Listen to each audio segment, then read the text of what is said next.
Welcome to Kellogg's Global Politics, a podcast on current events in U.S. foreign policy and international affairs. My name is Dr. Anita Kellogg, an international relations scholar specializing in the relationship between economics and national security. I am here with my co-host, Ryan Kellogg, an expert in energy investment and policy. Thanks, and glad to be here. So this is episode 45, and we're recording this on April 28th, 2024. I have been traveling all month, and there are a lot of big stories that have happened in the meantime. We begin with China and the surprising passage of a ban on TikTok. We also discuss a provocative article arguing that we need to change our policy to win the war with China. In the also surprising but welcome category, an aid to Ukraine bill finally passed. What was behind Speaker Johnson's change in position, and how will the aid change the situation on the ground? Israel and Iran traded military hostilities, and the war in Gaza still rages. What is the significance of the recent events, and what is happening on U.S. campuses where waves of protests and arrests have been occurring? So I have been traveling for a month. It's been crazy. Yeah, that's and you survived. I did survive it. Barely, but I managed. Man, by the time I got to Stockholm, I think all of us were just tired because it had been 2 straight weeks on the road. And can you recount exactly where you visited? So obviously it began with when we went to London, which we prefaced in our last episode that we were doing that for a week. Yep. That seems like months ago now. Seems like a long time ago. Yeah. Which was a great trip.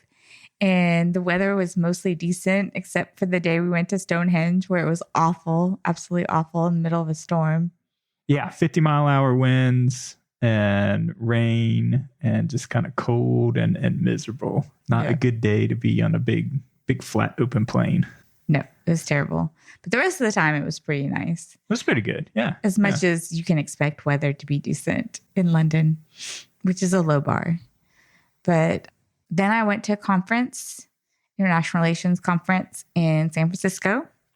Mm-hmm. And so I went to a lot of China panels and heard some interesting research on China. And I don't know a lot about the domestic politics in China. So it was kind of interesting to hear people, their research on that. And, okay. Yeah. So it's more focused on that. Yeah. The panels I went to. Yeah. I just thought it was interesting.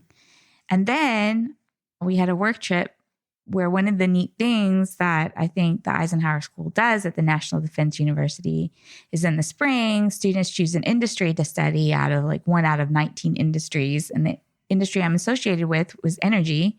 And so part of it, you have a week-long domestic trip and a week-long overseas trip. And this year, they decided to combine those all into 2 weeks consecutively.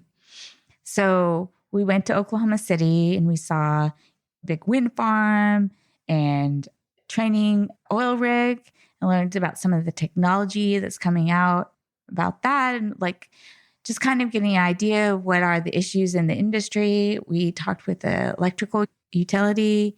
One of the difficulties with renewables is getting enough transmission lines. So students asked a lot of questions about why it's so hard to build new transmission lines to allow more renewables on the grid.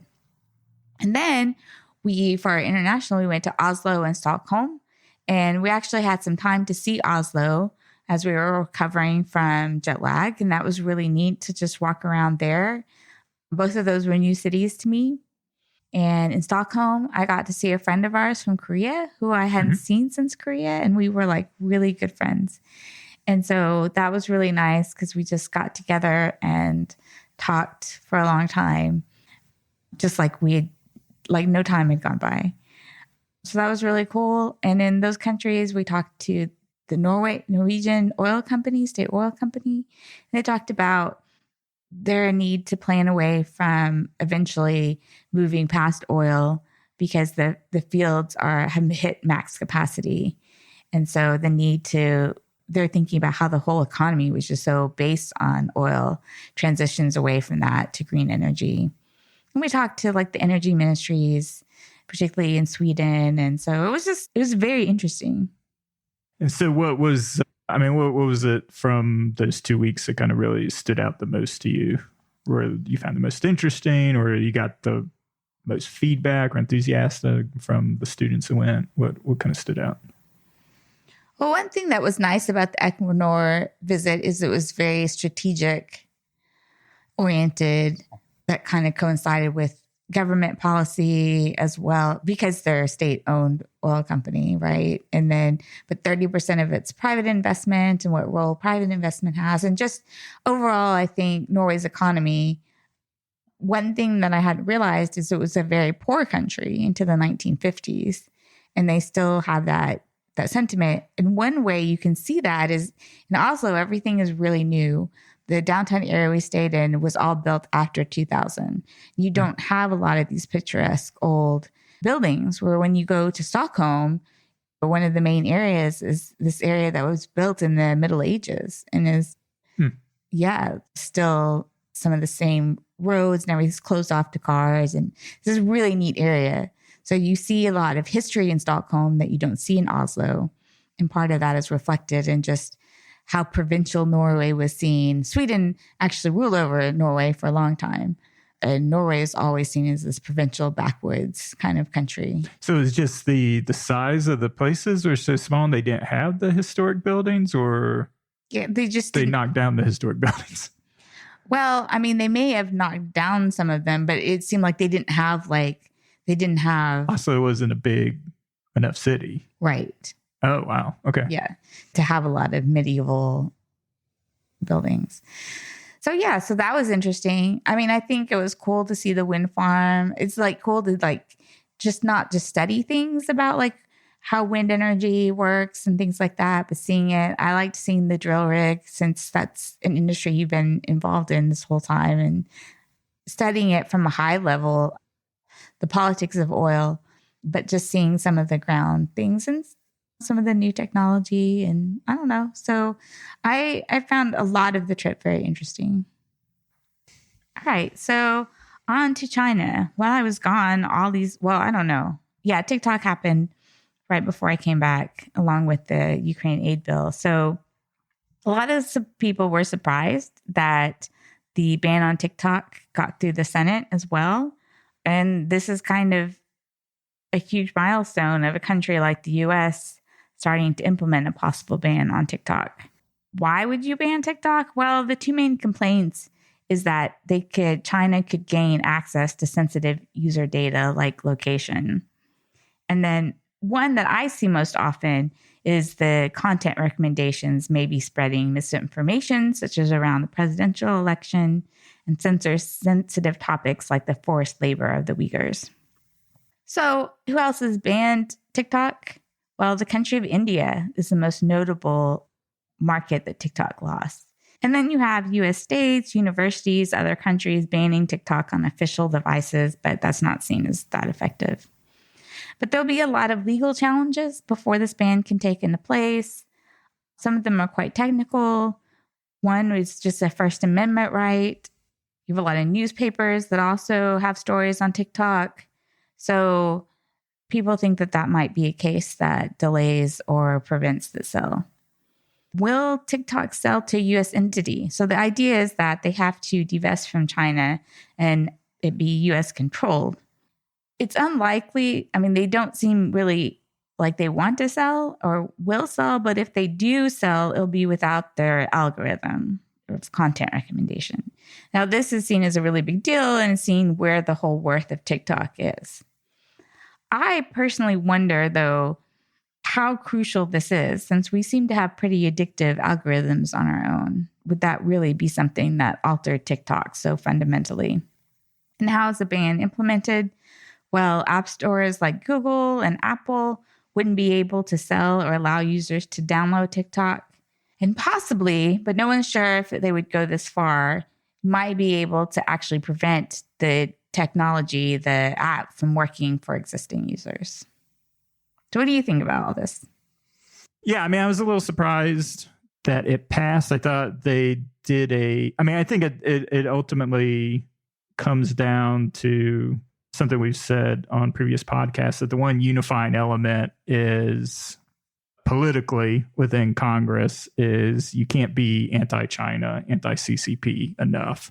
So I think that they were able to pretty cleverly, because it did seem like it was going to get bogged down in the Senate that this wasn't necessarily something that was going to be necessarily politically popular, especially in a political election cycle. The fact that Trump came out against it, that it seemed to be that a certain subset of Republicans had positioned this and see political advantage of it by saying, hey, to young people where they have been able to significantly erode margins based on polling. So seeing it get this support, seeing essentially going down to Mar-a-Lago and having Trump at least tone down the rhetoric around it and get behind it has been surprising. That being said, yeah, it's going to be real interesting. I think this is going to be a major legal battle going forward. And just, yeah, the technical complexities, I think, involved in it, the precedent set by the Montana case, which I know the federal government has attempted to distance itself from. But essentially, it comes down to this argument of TikTok's going to argue First Amendment rights, that somehow this is pressing the American citizens and its 170 million users in America from expressing themselves or getting information versus national security concerns. And I think the biggest thing is, you mentioned kind of the algorithm and the fact that it's been accused. We'll talk a little bit later about the Foreign Affairs article that Mike Gallagher, the former congressman from Wisconsin, helped pen, but essentially alleging that the Chinese are able at will to push propaganda via TikTok, but have no evidence. And they're going to be pressed to present that evidence, or TikTok's going to actually use this rhetoric against the U.S. government, showing that was unnecessarily biased and that it's making up hypotheticals on situations that can't be proved. That being said, I think there is a long history where national security concerns take precedence over even things like the First Amendment. Yeah, I mean, it's interesting because I wonder sometimes too, like how much this is overblown or how much of a security risk this really is. And I think I've commented on that before, how I don't personally like TikTok, but I'm not sure how strong the case is against TikTok. Like I said about the algorithm, they're unlikely to sell. I don't know. I mean, like, look at Instagram. Like, it's a very powerful algorithm. I think we'd managed to have a company that developed their own and still maintain TikTok. If TikTok sells, which I think is actually kind of unlikely, God, 170 million users, really? That's like half the country. Yeah, well, yeah. At least people that have accounts of some sort. Yeah, well, then there's all the people who don't have accounts, like myself, who occasionally watches some TikTok videos of my niece, mostly. Yeah. But yeah, so you can watch videos without even having an account. So that sounds like everybody except for super old people. Yeah, it's very pervasive. Obviously, the things that really swung Congress from being on the fence to it was to being firmly against it was two different things. One was what Gallagher cited, was the fact that it seemed to be that pro-Palestinians, pro-Gaza, pro-Hamas videos are being promoted on TikTok. And then the second thing was TikTok's, when this bill was originally going through the House, back when it was separate from the Aide bill. And we saw it here in DC because we get like all the lobbyist ads on television. And TikTok, yeah, and it was running that campaigns, and it was always farmers and small business owners and veterans, and it was to make TikTok seem as American as apple pie. And those lobbying efforts really blew up in TikTok's face, because what you had is you had a lot of underage non-voters essentially contacting congressional offices, and that just absolutely enraged particularly Republican Congress representatives, because it was seen as clear indication that the Chinese government can willingly manipulate young people to do their bidding and harass Congress people. So they went from a well, maybe we'll vote for this, to a very hard yes, that absolutely this has to be banned. if it goes through the courts, it's definitely a huge precedence. And I think one of the things that will be so notable about the court case is then how can Congress, like, does this, if it went through and they didn't win the challenge, how would this affect Congress's ability to regulate other social media platforms? Well, I think it's separate because it's being framed around national security. The fact that ultimately ByteDance, the parent company within China, is subject to CCP control, that it's framed strictly as a national security. And because China represents, as Gallagher and many others argue, an existential threat to the United States and its national security, that takes precedence over all others. So I don't think it necessarily creates precedent for other social media companies, even other foreign-owned social media companies, because those entities in other countries do not represent an existential threat to the national security of the United States. Yeah, but I still think that they can broaden those arguments if they win this case. I mean, they may not win future cases, but I think they may certainly try to broaden those arguments to other issues. Yeah, I think everybody agrees that it's completely hypocritical to go after them on concerns about privacy around data, when the fact that you let Google and Meta and all these other American social media companies hoover up all of this information without any real issues. I think it's controversial, and I think what happens does have an impact on the rest of the tech industry. Yeah, it'll definitely be interesting. It's, one of the compromises that was made in the final bill to move forward and is designed to help the case the federal government has in court is giving them a longer time for the sales process. Because I think when we talked about this last, I mentioned 6 months for a company that's apparently worth up to $100 billion, way too short of a runway to execute a sale like this. So they are giving them 9 months with a potential extension of additional 3 months. And that supposedly will help in terms of the argument that they're getting sufficient due process or due consideration. I can't remember the legal term, that they're not being under a lot of duress because they're given a sufficient time to sell the entity. That being said, Chinese government has come out and said that they will absolutely not approve the sale of the entity. Right. So, I think then you have the legal challenges. So what if they lose the legal challenge? How long do they still have, will there be an extension and trying to sell the company after that? If there's ever agreement to sell the company, I have a lot of questions about the timeline. Yeah. And then the idea of can enforcement actually be effective? Yeah. It doesn't seem to be with VPNs, right? Users can download a VPN, act like they're in Canada, and still be on TikTok, right? That's true. Yeah. That's absolutely true. Unless there is some way for Apple and Google and those companies to disable it from working on your phone if you are in the region of the US or something. Yeah, but even, correct me if I'm wrong, but when you traveled to Shanghai, you got a little bit of experience with VPN and the ability to access outside networks. Because the Great Firewall of China is very vaunted and thought to be impenetrable, but it seemed like it was common practice to download these VPNs and to get around that. Wow, that was so long ago now. Pre-COVID. Anything pre-COVID feels like 100 years ago. Yeah, that's certainly true to a certain extent. I don't know that it works so easily for social media or something like that. Yeah, that's why I was curious, is if you try, what was the extent if you played around with what could you access and what couldn't you access? I was there for a very short amount of time, so I did not play around with it. I have no idea.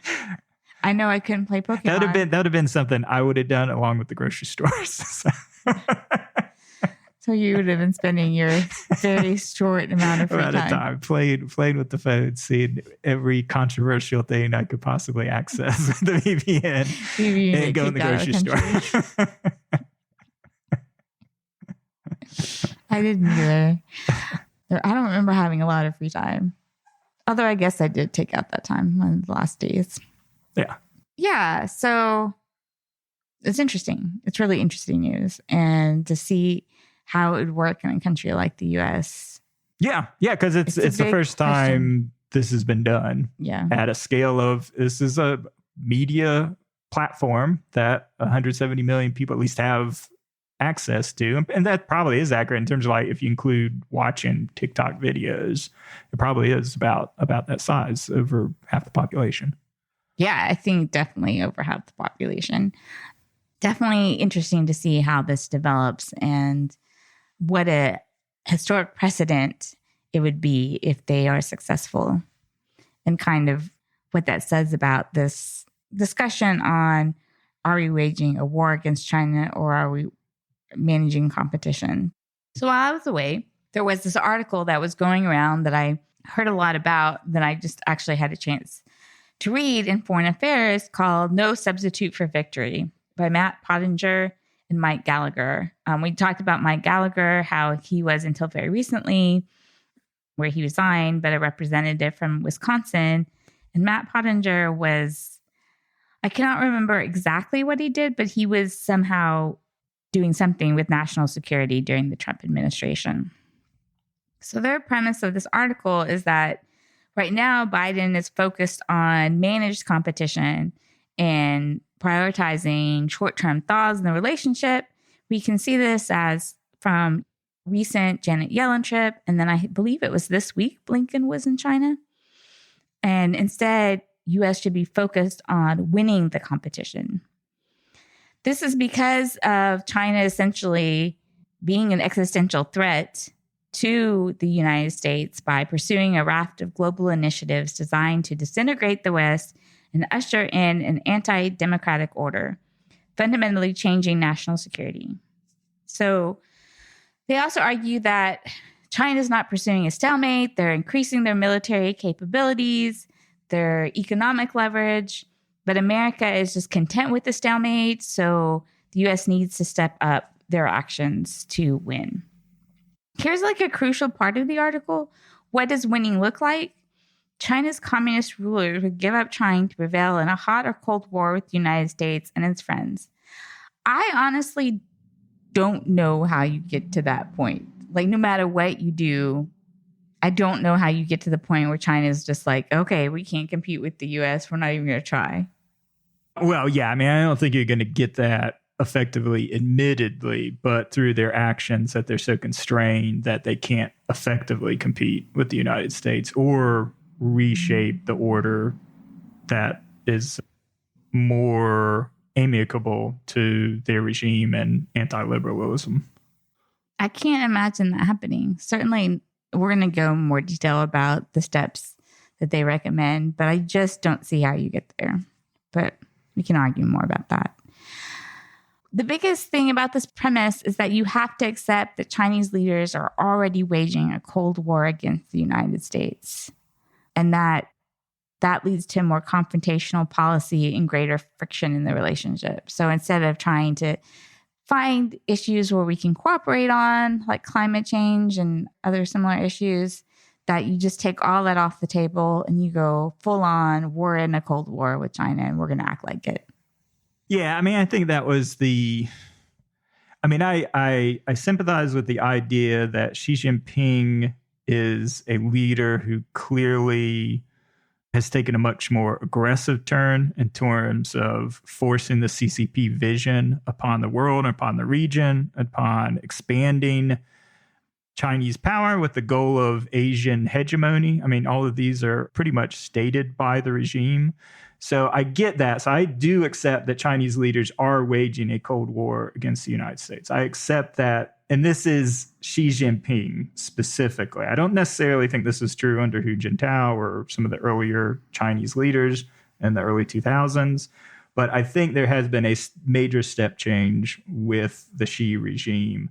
And they do make the point within the article that a lot of this is about outlasting it and finding for China to produce, again, maybe not realistically, but producing the Mikhail Gorbachev equivalent that you can actually do business with. Not realistic.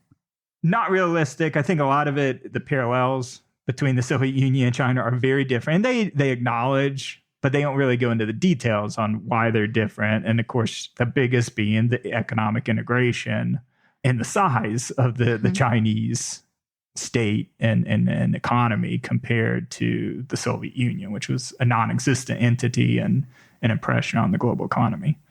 And I think that you have to accept too that in the world, like it's not just China like imposing this worldview, that a lot of countries don't want to be democratic and are really welcoming China almost as a champion of creating an alternative world order. And that part then is true, that it is parallel to the Soviet Empire, and that you had this same period of groups of non-committing countries and then countries that were allied around it. Now, the Soviets offered more of a coherent ideological appeal to it, as opposed to China, which definitely offers an appeal to the elites within these countries, that you can continue your undemocratic practices, basically absorb all of your country's wealth, and you won't be shamed by us as long as you strike reasonable trade deals with us and our companies and allow us to deploy our excess capital and labor to exploit. But I don't see how any of these actions, which of course we're going to talk about and we can discuss this more, but how any of this keeps the global appeal from happening. If you're focused on military competition, more confrontational economic policies, this does nothing to get at to China's global aims and how it's spreading its ideology. Yeah, I agree. It is focused, and maybe it's the scope of the article itself, but it does not go, how do you compete against what China is offering these countries in the world, which is a core component of the Cold War, not always effectively done, but there was the idea that it's not just a military competition or even a value competition, which they do allude at, and I actually like a lot the idea. I don't know how effective the parallels are, but the fact that they're calling for, okay, we're accusing China of disrupting our political processes, of attempting to propagandize our people. Why aren't we doing the same? Why aren't we trying to penetrate the Great Wall of China? Why aren't we trying to disrupt them in the cyber sphere as much as they're attempting to disrupt us? So basically go on the offensive there. I support that. I support hitting just as hard as we're accusing them of hitting us, which of course they still need to produce evidence that they are hitting us. But if they are doing half of the things that they and their ally Russia are doing, I think Russia, the evidence is much stronger, then yeah, we should go on the offensive. But yeah, I agree. They do not address the appeal, particularly to the elites within the global South, that the Chinese system and world order appeals to. Right. And my issue is that's the whole challenge of China that they present, is its alliances, its spreading message globally. Yeah, I think its alliances are very limited compared to U.S. and its allies' alliances. But I do think there is and maybe there is something about that was the other thing the article went into, is we readily call out the Russia, Iran, North Korea axis. I think that's stronger because both Iran and North Korea are directly supplying arms to Russia in its war against Ukraine. I think that is a very clear, you can make the case that is an axis. China, they talk about, it's like, oh, we're providing components for these, like semiconductors, we're buying the oil. I'm like, well, India's buying the oil too. Right. That part was much weaker. I think China has been extraordinarily constrained in terms of the arms and the support for Russia that they're providing around Ukraine. So I found that part of the article pretty weak. Yeah. I'm just saying, if you say the global security threat is, and the Cold War is about this global disintegration of the West and anti-democratic order, then your steps need to, I only see, like, again, we'll talk. I keep referencing, so we really need to get to this part, but I only see maybe one suggestion that really addresses that at all. And it's one of the things that's not going to ever happen or unlikely to happen. So I want to get into those steps real quick, and then we can talk about. So these aren't all of them. There were some technical economic ones that I left out, but here are some of the more notable ones.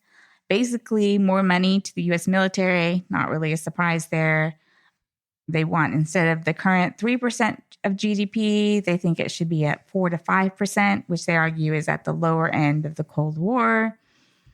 I don't really see how that happens because that requires higher taxes or really reshuffling money or more debt. I mean, I guess you can always do it at the expense of debt, which is essentially what Reagan did. Yeah, but unfortunately, because of the inflation and our current debt load, that's not really sustainable. But yeah, I had the same sentiment on like, we can't do this with that, not with our current Congress.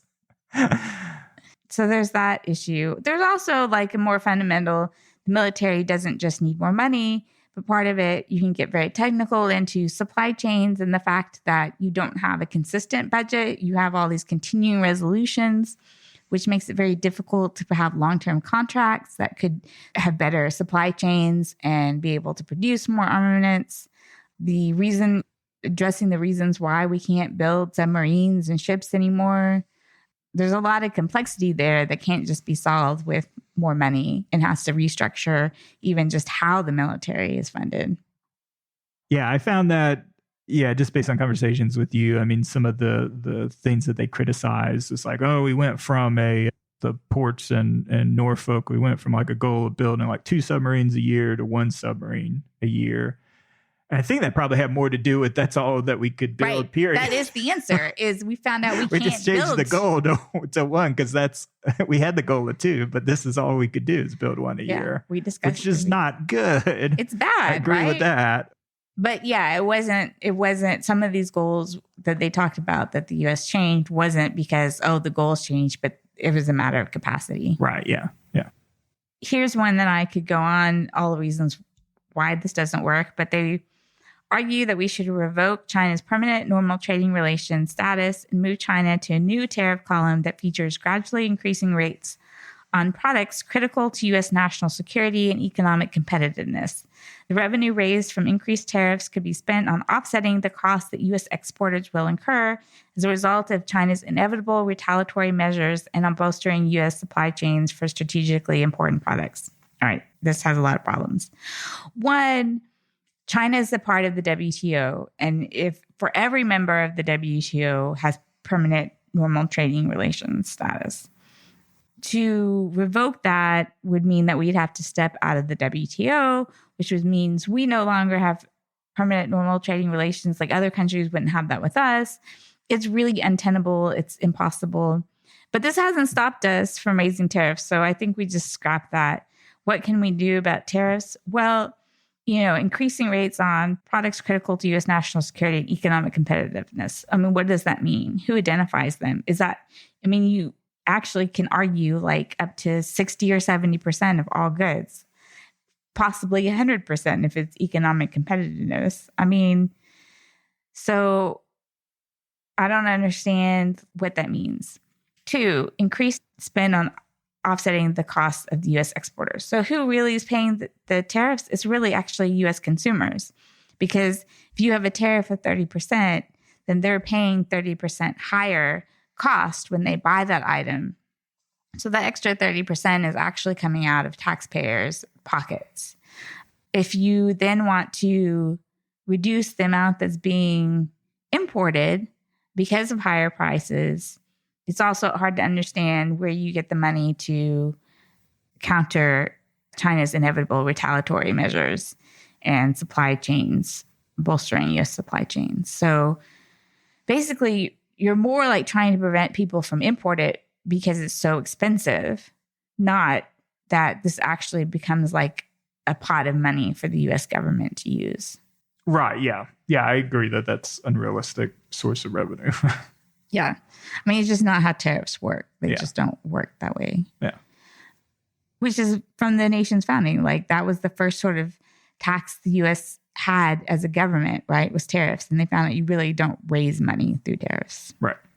So here's one that is an idea that I fundamentally agree with, but we're not positioned to do it. So as China doubles down on economic self-reliance and phases out imports of industrial goods from the West, the U.S. needs to recruit a coalition of friendly partners to deepen mutual trade for example, Washington should strike a bilateral trade agreement with the United Kingdom. So, I mean, I am skeptical to the extent to which there's actual decoupling between the China and the US, but there is some. And I think deepening coalition of friendly partners and mutual trade is not a bad idea. However, anything that requires new trade agreements is not going to happen. I know we talked about this before, but definitely not under a isolationless Trump-dominated administration or Congress. But I think there is a window, if it is framed, if you really truly embrace this idea of a Cold War against China, like Gallagher and Pottinger are arguing in this article, then that implies a Cold War mentality too. And that means that you can frame any issue, including bilateral trade, around the anti-China lens, where definitely a deal with the United Kingdom, I think, becomes at least palatable. I think you can get a trade deal with the UK done. Can you get it done with a Philippines or other country that's not, it has a long-term historical ties with the United States? Probably more challenging. But I think, if there's one, I don't know if we have one currently with Australia, but any country like that, I think you can get done under the anti-China lens.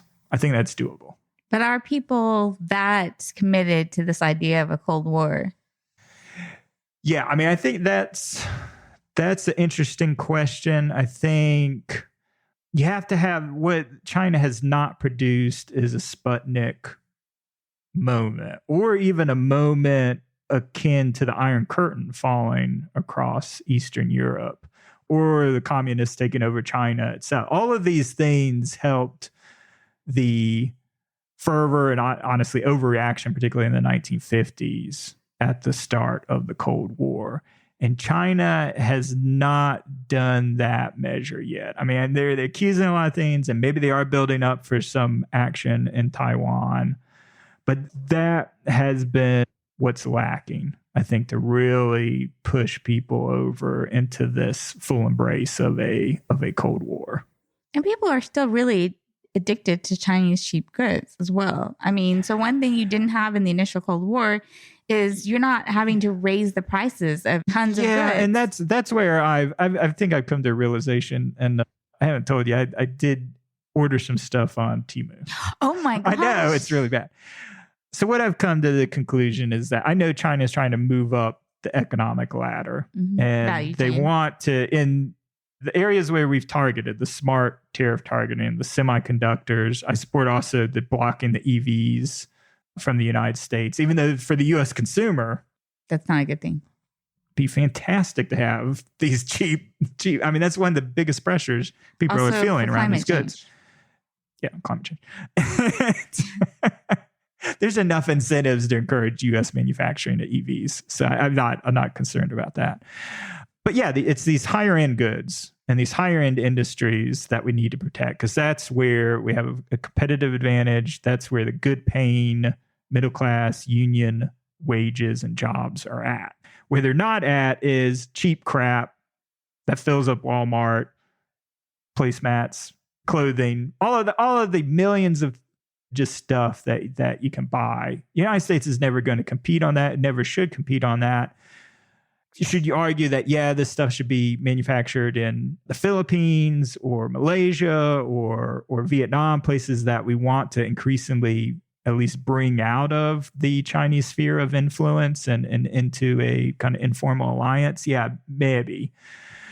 I don't think that should be included in part of the tier. I mean, that's ridiculous. Nobody can quite, just because of China's size and because of, rightly or wrongly, the huge amount of investment that was made over the last 20 years, can compete at the scale for making those cheap goods. And given the inflationary environment, given the pressure on the American middle class, you got to allow that to continue. And honestly, I think marginally it's not that valuable to China. What's valuable to China is what they've set for Vision 2025. AI, semiconductors, all the high-end sort of stuff that they're attempting to push into. Yeah, a couple comments on that. One, you bought something from Temu? Like, I'm just still sitting here in shock. Although maybe I shouldn't. It's much cheaper than Amazon. And honestly, when you recognize it, it's like Amazon has the same Chinese stuff, but they mark it up like 50%. I'm just fascinated. I don't know. Truly fascinated. If you want to know more about Temu, there's a great Planet Money podcast episode that you should check out. My other comment is I don't know that I agree with you on the EV cars. It's kind of a different subject. One interesting thing that we talked about, because that was a subject that definitely came up a lot on this trip, the adoption of electrical vehicles, and particularly in Norway, was really high and quite surprising to us. And it was also interesting. Our taxi driver kept mentioning that his car, which was like, I want to say Mercedes, but I could be wrong, a large electric vehicle, some high-named brand, which was built in Alabama, of all places, cost him $150,000. Oof. Yeah. Like, oh, wow. Okay. That was just for the vehicle? That was for the vehicle. Okay. Anyway, that's crazy. Okay. Yeah, crazy. But so adoption is really high. But, one thing like bans could keep us like bans on batteries, right? That's where Chinese competitive advantage really is in the EV batteries. We ban that, then we keep the U.S. manufacturers from being able to build cost-effective EVs themselves. I mean, what we should be wanting is more competition, not just Well, they're banning. still going to have to compete on overseas markets against these Chinese EVs. So there's still that competition. And it's not just us. I mean, the EU fully is protecting their markets against Chinese EVs. They're considering. Well, Germany, it's an existential threat to Germany and its future. Its industrial base is already suffering because of energy prices. But they haven't made actual policies. They're definitely going to block that. If China can produce, because it's so heavily subsidized, a $10,000 pretty nice EV, that could wipe out, that's a existential threat to all Western and Japanese automakers. No, I'm not sure the best way to go about it. I mean, you can do things like you did with the Japanese industry, which was you could only import so many of them. Well, yeah, they forced domestic. I mean, that's why Japan moved to Alabama into places to manufacture. And there's nothing to keep China from doing that to Mexico or to other countries where we have trade agreements. Yeah, they've already moved to Mexico, and I think that is the challenge. You're right, because of the free trade agreement, how to keep these Mexican-made Chinese EVs out of the U.S. market. Yeah. That's the challenge. So, I don't know. I feel more mixed on that. Yeah, no, that's definitely one of the protected industries. So I agree on most goods, you just increase inflationary pressures without having any strategic industry being bolstered in the United States. Kind of building on a couple points. One, the U.S. also needs to recruit the next generation of Cold Warriors to apply their talents in the contest with China. And it shouldn't start by reversing the crisis of military recruitment, not by lowering standards or promising easy pay or infusing the force with diversity. Oh my gosh, heaven forbid we have diversity, equality, and inclusion. But by unapologetically touting the virtues of elite colorblind all-volunteer force. Yeah. I think that was Matt Pottinger, which he said he was U.S. Deputy National Security Advisor 2019 to 2021. So yeah, he was under Trump. Because I was definitely getting like, oh my gosh. One, I'm sure the military would love to know what the solution is. I mean... Oh, yeah. All of that advice was ridiculous. Yeah. Yep. But for the larger, and I think this is to the point that you were just talking about, and I wanted to conclude the story on, is you need to recruit everyday Americans to contribute to the fight. And basically, can you get Americans in general without something like happening in Taiwan? Will you ever get Americans to feel like we need to fight against this war with China? And one way they talk about it is if you mobilize them to think in terms of a Cold War, then they can use that to guide their own decisions, such as a company's choice whether to set up a sensitive research and development center in China, or an individual's choice whether to download TikTok. I mean, you're asking companies to place this patriotism over profits. And how do you get there? And I don't think you just say, well, we adopt a rhetoric of the Cold War. Yeah, I think it's a ahistorical view. It was the rhetoric came after the provocative actions of the Soviet Union. Soviet Union was inherently expansionist. Communism is an expansionist revolutionary ideology. They had nuclear weapons pointed at us too. Yeah, sure. The nuclear weapon. You had so many different provocations after World War II around the Soviet Union, which really, I don't know what the culminate. I mean, definitely the Iron Curtain, the loss of China, the explosion of the fact the Soviets then had the nuclear weapon, the Korean War. You had all of these actions kind of supporting this expansionist threat to the U.S. and its democratic allies. And you don't have anything that quite reaches that existential threat. That moment hasn't happened yet. Yeah. And trying to provoke a reaction just through words, Right. I don't think can be effective. But I understand the sentiment and not wanting to have it to get there, where you have a Sputnik moment where China accomplishes something that is just technologically beyond the capacities of the United States. Or China could easily just push through Russian victory by directly supplying it with unlimited arms. Right. It's not doing that. Yeah. Exactly. If it was doing that, then yeah, I totally get we're in a Cold War. Right. And this is existential. And then there doesn't need to be any, you can have the rhetoric, sure, but then I think people naturally will see it for what it is. But you haven't reached that point. I get wanting to have all the benefits and the unification within the country without reaching that point, because that's how you best prevent that point from ever happening. But it's a chicken and egg sort of thing. Yeah. I think you're exactly right. If China really was engaging in a Cold War against the United States, then yeah, it would be supplying Russia with weapons. Yeah, that's what the Soviet Union did North Korea. Russian Soviet pilots regularly flew to at least a limited extent in support at the beginning of that war. And then obviously, I mean, China fully intervened together with Soviet support in terms of equipment in the Korean War. So you had all of these things that helped establish what we think of as the Cold War and Cold War rhetoric, particularly in the 1950s.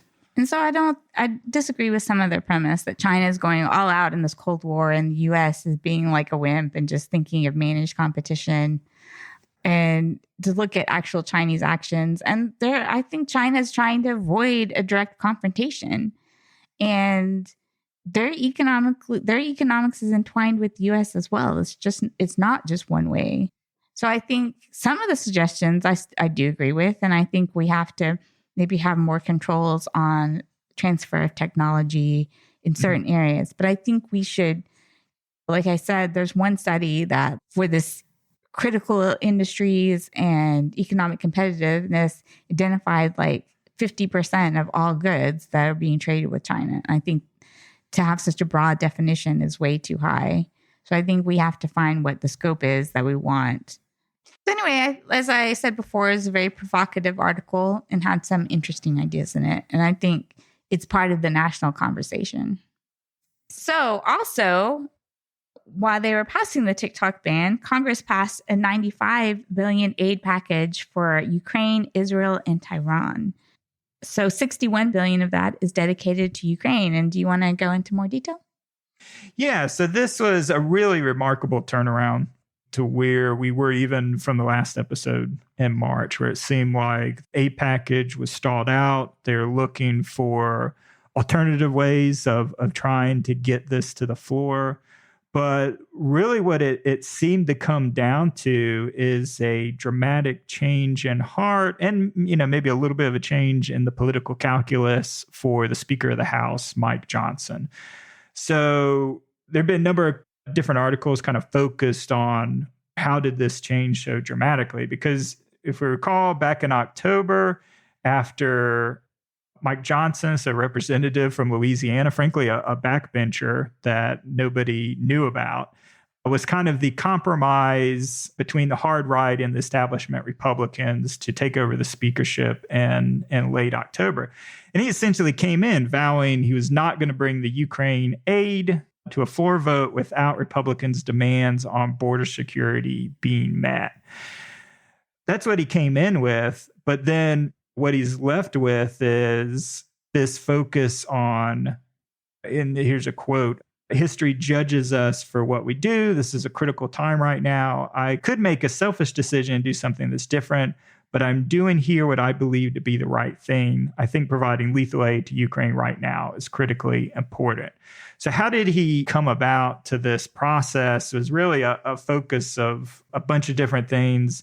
People cited the intelligence briefings that he received in the Oval Office, at the CIA, and with the DoD, basically saying that, as we've seen with a number of different reports leading up to this vote, Ukraine is in a very, very desperate situation in terms of running out and ammunition, essentially being outgunned from an artillery perspective of 17-1. And the Russians have been making steady advancements on the Eastern Front. So it's kind of the focus on that, the focus that Putin, if he is victorious within the Ukraine, would easily turn his attention towards NATO countries, first in the Baltics and then potentially Poland. And I think some of this got through. I don't understand why this wasn't immediately evident. As soon as he was Speaker of the House, he would have been getting these briefings. So I don't buy like how the intelligence situation, other than he let this go on so long that the situation became so dire that everybody essentially was shouting at him that this truly is a desperate situation. This is not a political game. Right. The other component, which some people have put great emphasis on, and maybe as a devout evangelical, this was the big swing, but just this appeal, the suffering of the Ukrainian people. There was actually an active campaign that the Financial Times detailed by Ukrainian evangelical community. They put a billboard outside his Louisiana home. He had a number of meetings with persecuted Ukrainian Christian groups. All of this seemed to really appeal to his faith. He talked about getting down at one point and praying and asking for God's guidance. So some amount of, maybe it was this, good job by the Ukrainian evangelical community on meeting him where he's at and making it appeal along lines of faith. But that seemed to make a difference. But I think the other component was just institutional pressure really began to build by design, because don't know if we mentioned how the vote went, but these are big majorities. The House bill passed 311 to 112, and then the Senate bill passed 79 to 18. So these are very big, especially for our Congress, big majorities, big bipartisan support. These always existed. This always existed. And we knew that it would pass with big majorities. But it really came down to Mike Johnson change of heart and preventing this from reaching the floor. So you had the passage of the Senate bill back in March, and that definitely put pressure on him. The fact that he's getting pressure, even though Mitch McConnell's in a weakened political state for sure, that being in the Oval Office, essentially having every other major leader within the legislative and executive branch putting pressure on you begins to have a toll. Swing district Republicans want to support this bill, so they were essentially advocating and saying that if you don't bring this to the floor, that will support the Democrats' efforts of the discharge petition, which we talked about previously as a way to circumvent, the speaker's ability on what goes on and off the floor.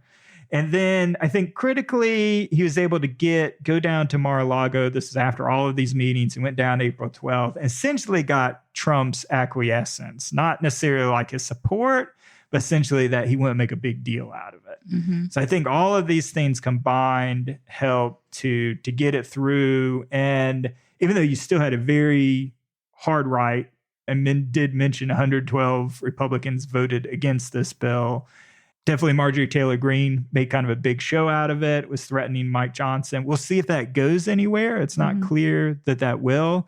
But part of the deal is also that Democrats would support Mike Johnson's speakership in that case. So it's really just an extraordinary turnaround. It kind of goes back to the quote, which I've just found out is not actually tied to Churchill, but the quote that Americans will do the right thing after every other option is exhausted. This doesn't come from Churchill. I found out recently. I thought that was Churchill. It's still good. It's a good sentiment because essentially we did. This is the absolute last minute that we could pass this aid.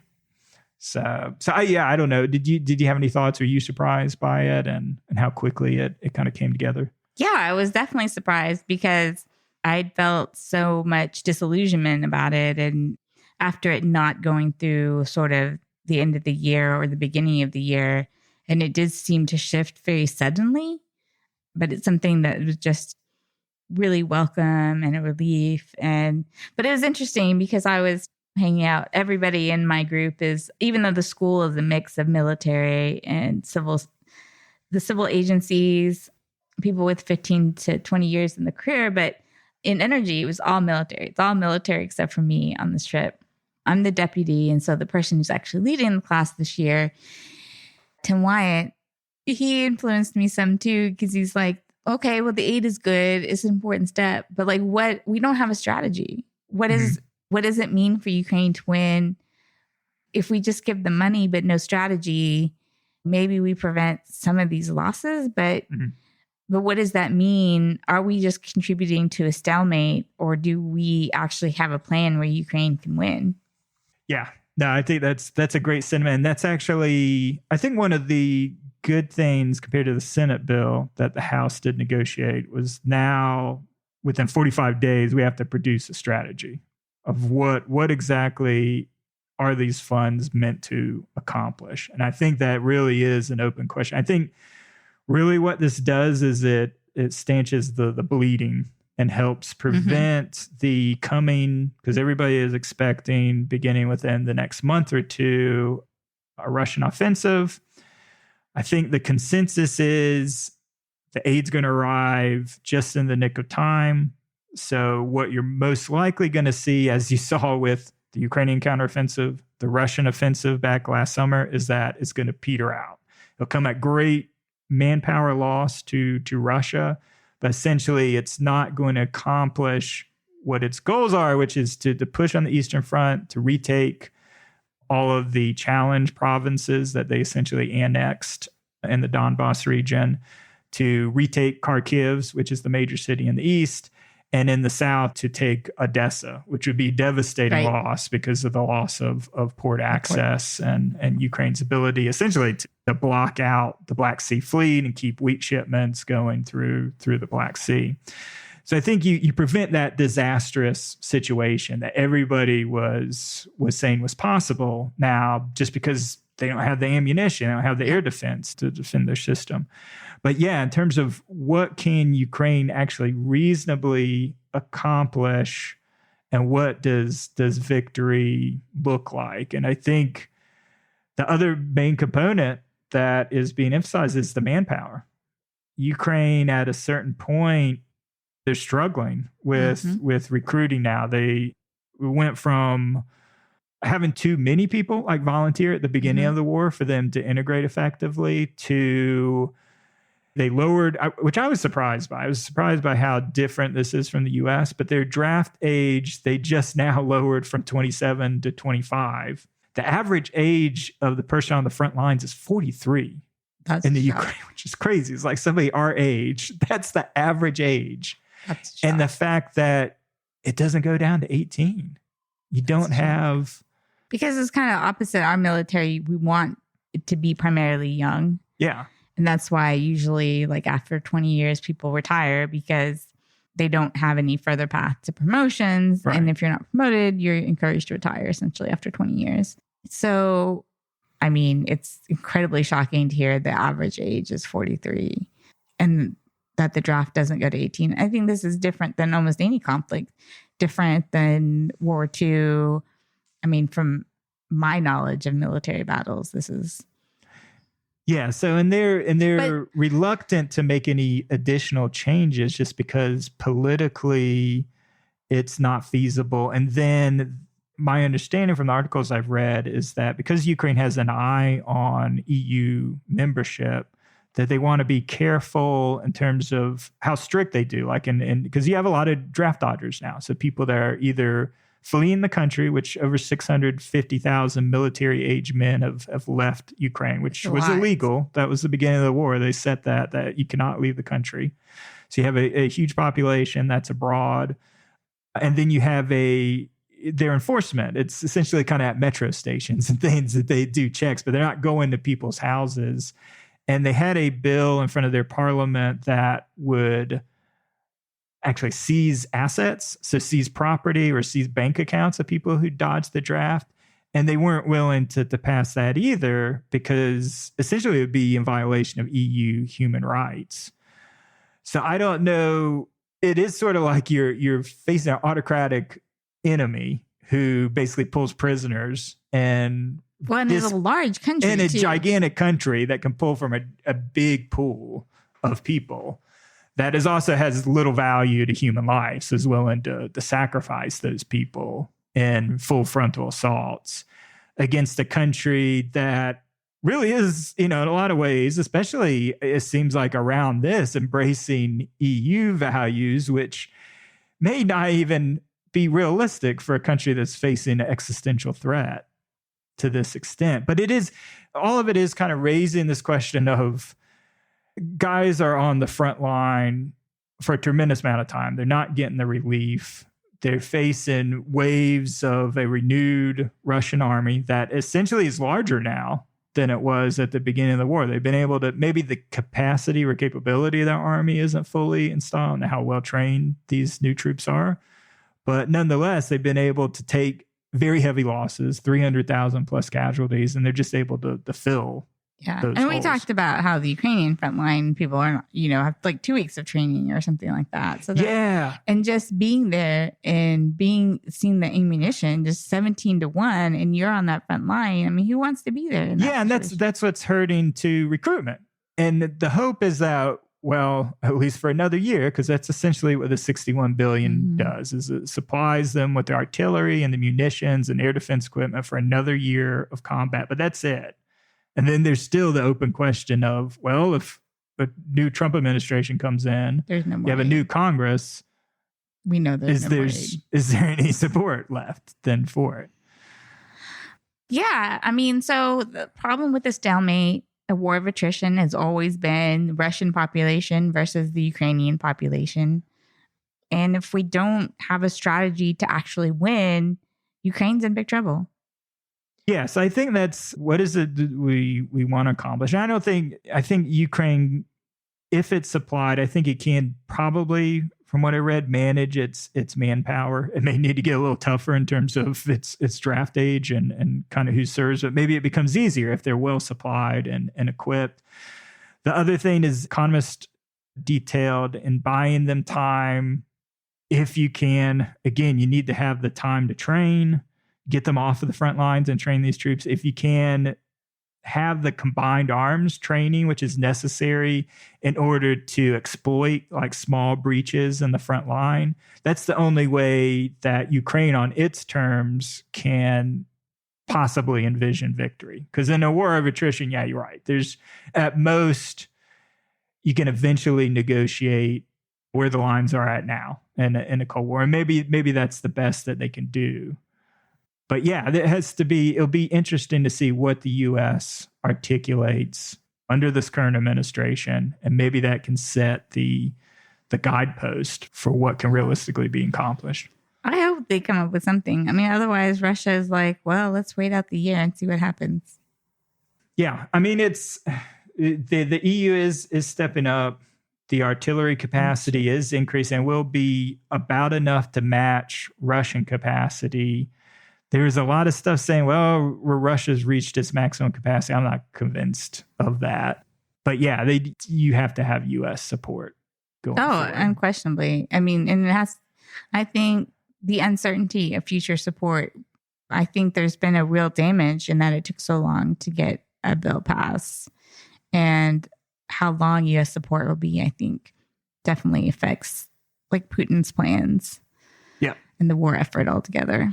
Yeah, so I'd say the one thing wrapping up on this topic, and it goes back to former podcast guest Alexander Vindman, and I think the more time passes, I think the more that he's proven right in terms of the arguments that he made about getting them the advanced weapon systems early in the conflict, that was the critical mistake. And in a lot of the articles, there was an interview anonymously with a Ukrainian high-ranking officer.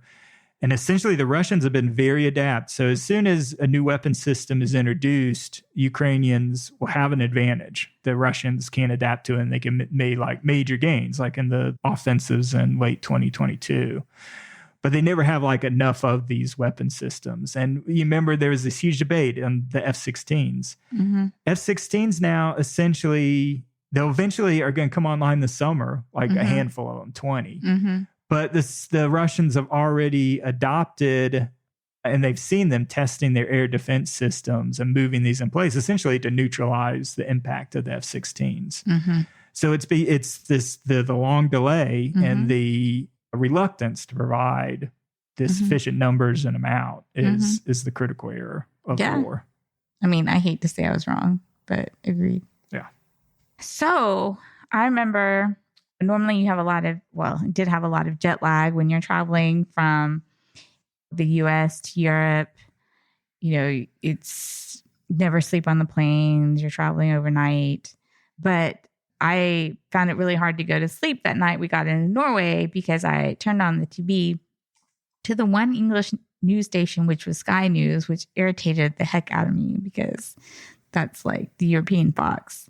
I do not know why they didn't have the BBC. But anyway, because that was the night that Iran had sent those missiles to Israel, responding to the Israel strike on a Iranian embassy in Syria, which is considered national territory. So seeing that happen and wondering, was this going, how, Israel was going to respond, and was this going to lead to a broader war, definitely kept me up at night.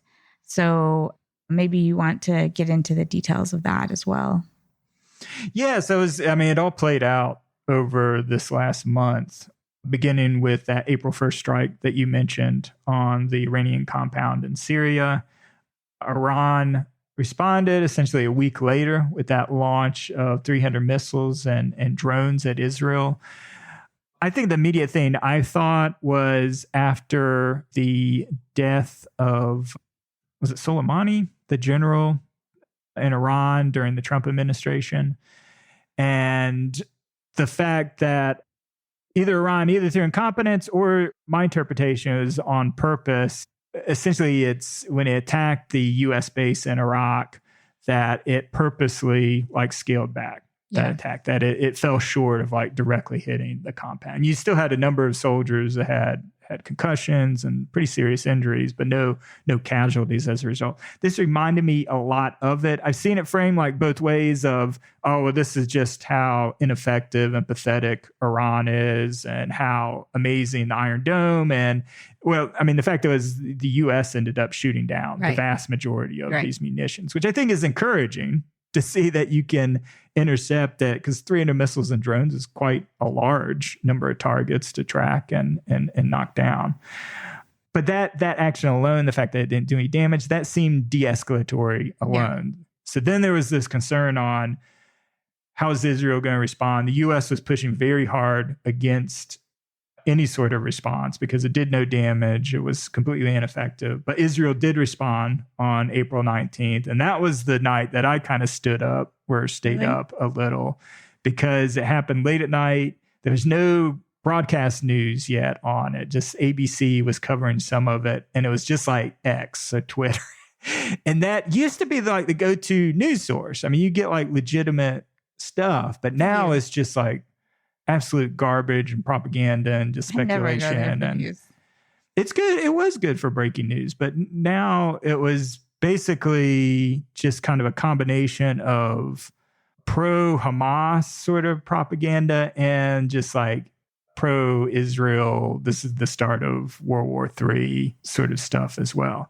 So there's no clear indication yet of that Israel, while they did launch these strikes, that they were very limited and they were meant just to also kind of in a de-escalatory sort of way. Yeah, I think by that point, because Israel had meant to respond within 2 days, reporting went. And the fact that they were dissuaded from the US, and because I was watching the BBC, the UK was also putting heavily pressure on them to have all this international pressure to delay it by so many days. By then, I was pretty sure it was going to be de-escalatory, that it wasn't going to be this major strike. Because why would you wait so long if you were not really kind of giving in to pressure by the United States and making some sort of token response? Yeah, I didn't. Well, I think the thing that struck me was the fact that they struck the city of Isfahan. And that's where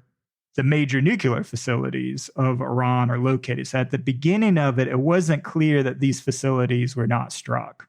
So when you heard that targets are being struck in this city, they were emphasizing the nuclear weapons research. If they had indeed targeted that essentially would be a full act of war, and Iran would be forced to respond. Because, I mean, you're striking their only hope of like long-term regime security is to get a nuclear weapon. So you're striking the heart of that, which Israel is intended to do. And we always saw as like the cause for, well, when the Iran war starts, it's going to be because Israel is striking these nuclear facilities. They did not do that. They sent the message that they struck the air base around it, specifically the air defense network. And they were able to do it without penetrating, having to risk Israeli pilots, and knocked out this air defense system. And it was basically to send the message of, we can strike you willingly at the core of your strategic importance. So I think it still sent the message, but it was still de-escalatory enough. And Iran, again, showing that they have no interest in going to war with Israel and with the United States, immediately downplayed it. Even The Economist got an exclusive showing that they subbed in another air defense system that's not compatible. It wasn't meaning that the system was operational as soon as it was knocked out, but so you could see it on satellite. And it wasn't even for Western audiences, which are more sophisticated and immediately know, but more for domestic audiences to say, Israel did no damage to us and we're completely, this had no effect on us. So it's just that, again, everything is like screaming that Iran absolutely does not want war. With Israel absolutely. And the United States. Absolutely. But that would be the end. They see that as, I think, the end of their regime. I think they know that. I do too. So overall, I feel like a lot of people found this whole thing more encouraging than discouraging because Iran sending those clear signals that they do not want war. Yep. So there's a lot going on in Gaza, but this has already been a pretty long episode, so I thought maybe we would go to the campus protests and kind of end on there. This past week has seen protests on campuses completely explode.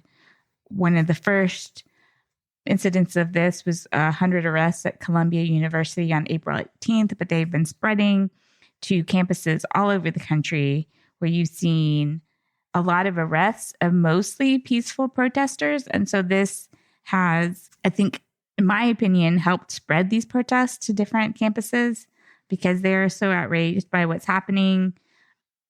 And campuses are cracking down very early.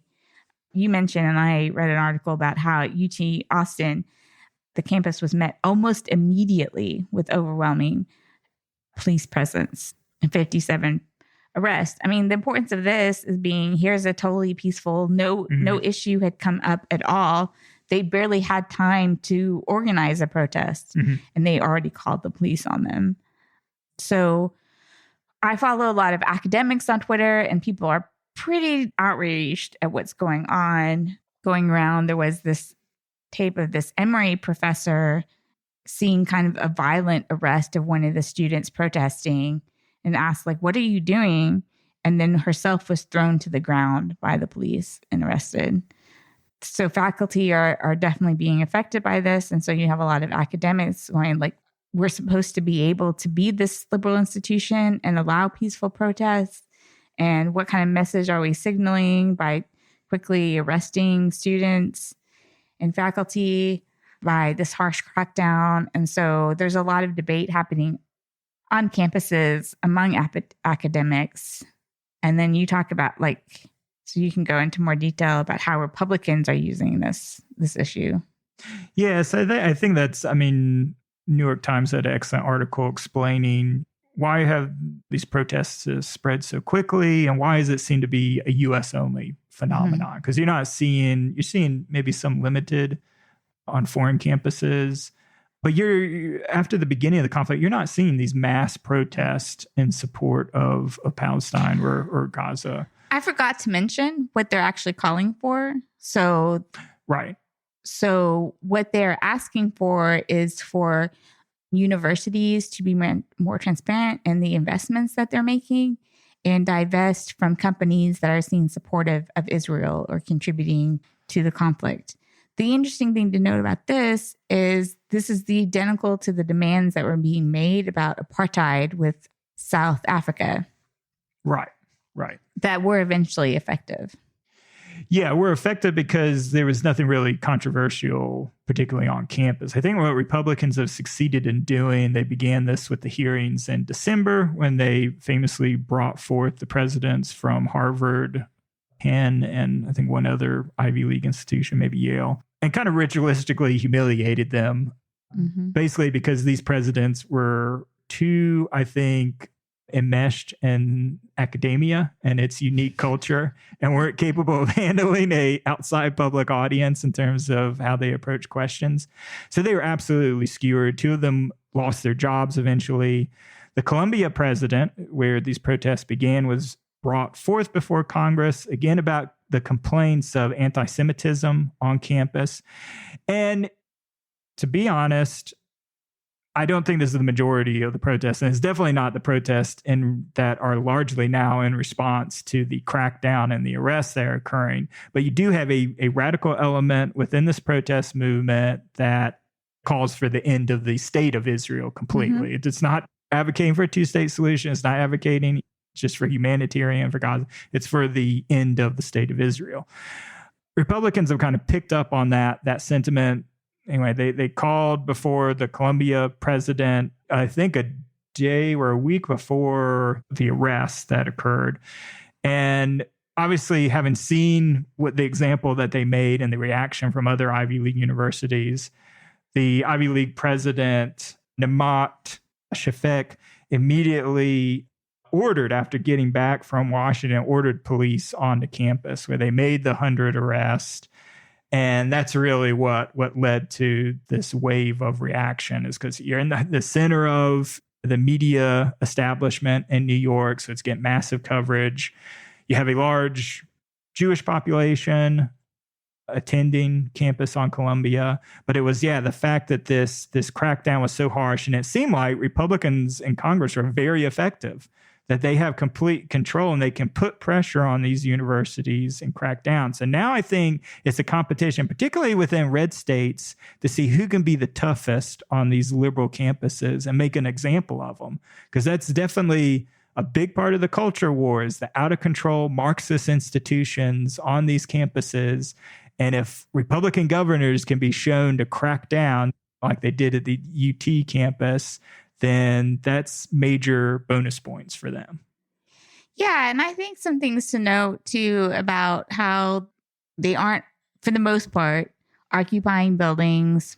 For the most part, these are completely peaceful. Yeah, these are nowhere near, and Vox did a comparison against the Vietnam protest. Vietnam protest, they occupied buildings. They violently engaged and attacked police officers. It was much more intrusive and disrupting of the university environment than what these protesters are doing. So I think that's really important to note. And the more disruptive elements, I understand, like coming from outside the university. So a lot of the more violent rhetoric has come from groups that are not students. And I understand them wanting to maybe arrest them and get them out. And so there were some reports that if you could show, like, at least in one case, if you could show your student ID, then they would let you go or not arrest you. But in other cases, you had students being withdrawn from classes, being kicked out of the university, faculty being threatened with their jobs. And I think going that far for peaceful protesters is a real problem. Yeah, it seems like a major erosion of First Amendment rights on campus. And it honestly, it's It all stems from administrators are running scared now. Mm-hmm. They're afraid of donors, which really was what led to the presidents being fired. It wasn't just like the humiliation in front of Congress. It did not help the public sentiment, but it was also, you had enough influential financial backers. They were like, you shouldn't tolerate this. And so now administrators it's better to overreact than to underreact for job security.